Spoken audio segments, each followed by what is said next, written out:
Now let us create a table. Create table example1 ID number.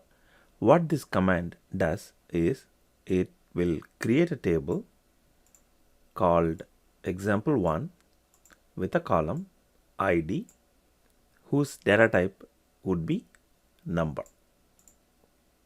Let me run it.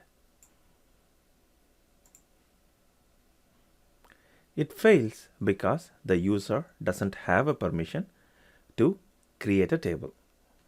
Now from this DBA window, let's grant that permission. Okay, let me close this and let me rerun the statement.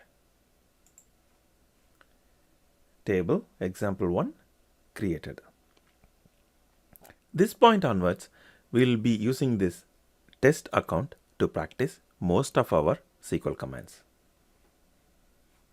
If needed, we can describe the table.